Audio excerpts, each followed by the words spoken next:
Hi, my name is Janie, and for my Ben Talk, I've chosen to focus on research that I conducted for one of my favorite classes that I've taken at Penn, Nursing 555, Women and Incarceration.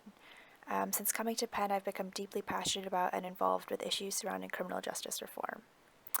So this class focused not only on the gendered aspect of incarceration, which is something that's often ignored, but it did so through the lens of health education for these women, and almost every week during the semester, we drove to Riverside Correctional Facility, which is Philadelphia's female jail, and taught health workshops to a group of incarcerated women on topics ranging from sex education to trauma to nutrition and more.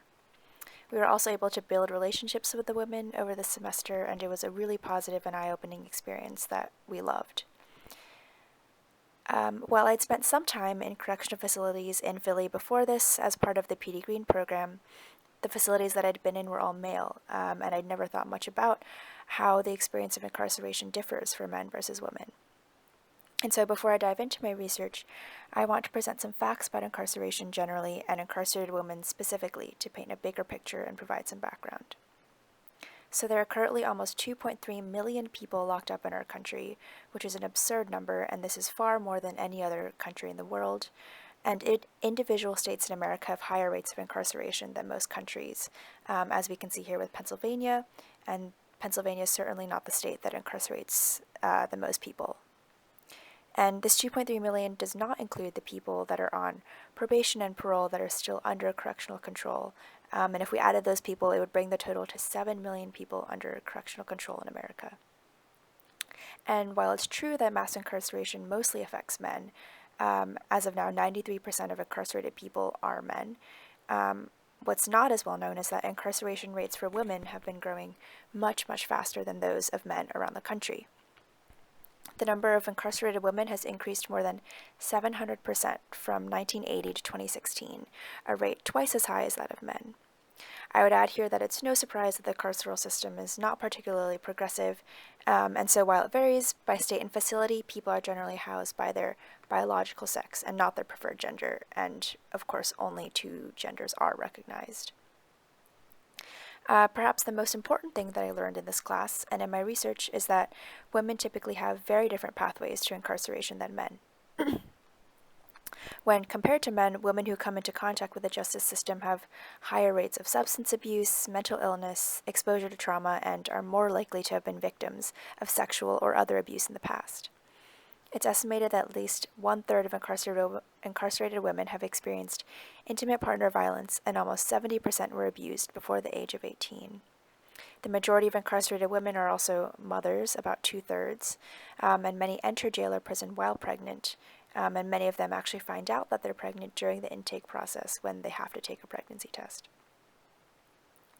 Yet, correctional facilities rarely take into account any of these circumstances that have largely contributed to women's paths to incarceration, and the lack of a trauma-informed approach in jails and prisons often leads women to be triggered by insensitive actions like body searches, and these make it unable for them to cope with their trauma. So for my research paper, I looked into the role of trauma in the lives of incarcerated women and what a trauma-informed correctional system could look like.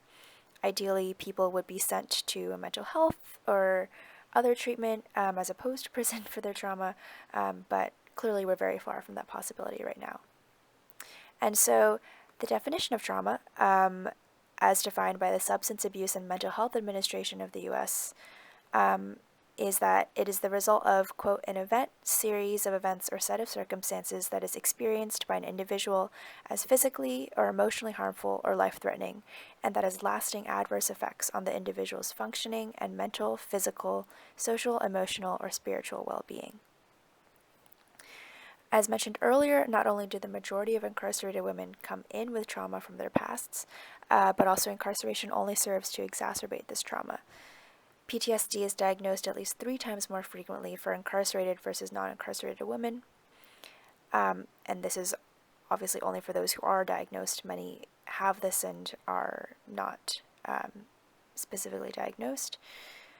And so many of the women have turned to negative coping mechanisms to deal with their trauma, most frequently drug use, and many times this directly leads to their incarceration. I found the trauma workshop that we had for the nursing class to be the most enlightening one of the semester, as the group presenting the workshop provided ways for the women to cope with their trauma in positive and productive rather than destructive ways. So there are various aspects of incarceration itself that may be triggering for women with trauma.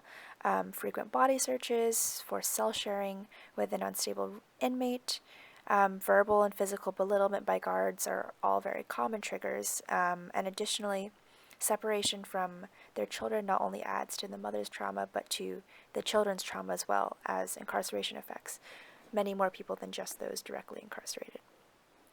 Importantly, I looked at one study that interviewed 37 jail staff members, ranging from sergeants to nurses to psychiatrists, from 9 female jails across Colorado, Idaho, South Carolina, and Washington, D.C., regarding their thoughts on incarcerated women and their mental health and other related topics.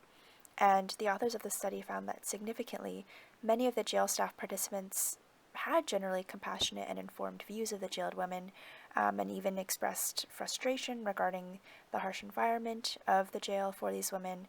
And so it seems that a move toward trauma-informed care would likely be supported by many of the correctional officers themselves.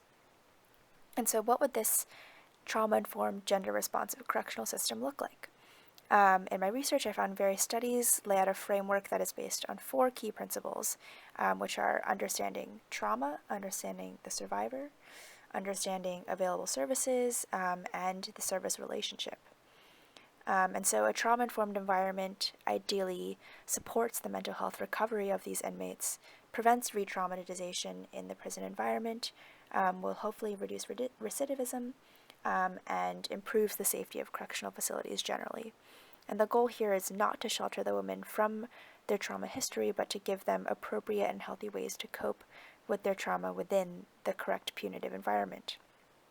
Again, as mentioned before, ideally these women would find assistance and treatment before and instead of incarceration. However, before we reach that point, we need to recognize that women and men have very different pathways to incarceration, that incarcerated women have much higher rates of trauma exposure than men, and thus have different needs and experiences during incarceration. And this is crucial because women are still the primary caretakers in society, and thus their incarceration affects many more people beyond themselves, their children, their families, their communities. And again, my research focused specifically on incarcerated women with trauma. There are also many incarcerated women who have not experienced trauma, but again, we need to be treating them all with more dignity.